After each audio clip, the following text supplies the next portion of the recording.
Allant, Pascal Rambaud. Son idée, apprivoiser la pente en douceur.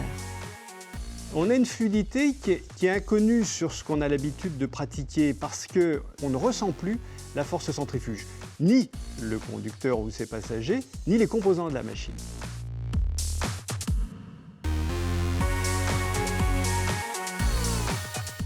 Alors, je suis architecte de formation, j'ai fait ce métier pendant plusieurs décennies.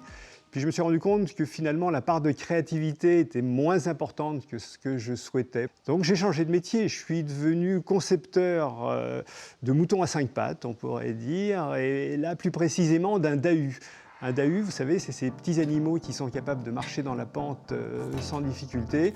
Là, ça prend la forme d'un véhicule en équilibre pendulaire qui est capable de corriger les dévers dans la montagne.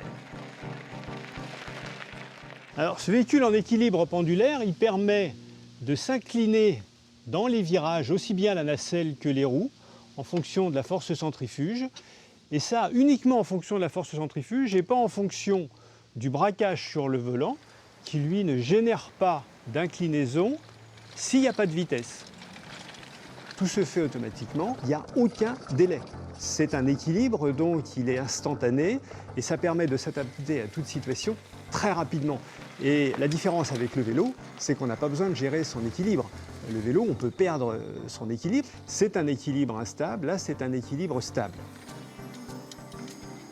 Alors pour qu'un véhicule en équilibre pendulaire fonctionne, il faut deux conditions principales.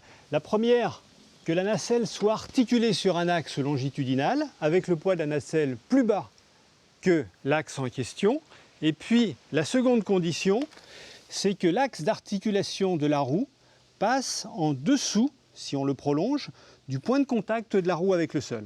C'est ce qui permet d'avoir ce mouvement dans les virages s'il y a de la force centrifuge ou de corriger les dévers quand on est dans une pente.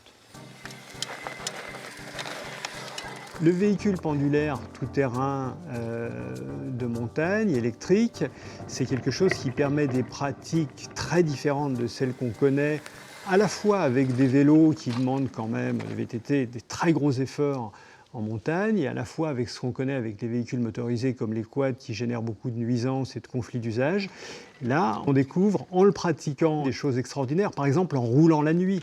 Quand on roule la nuit, on arrive sans bruit auprès d'animaux qui ne sont pas effrayés. Donc ça, c'est du rêve. C'est du rêve, c'est un rêve d'évasion. Et le bonheur, c'est de vendre du rêve, hein, pour soi et pour les autres, il n'y a pas de doute.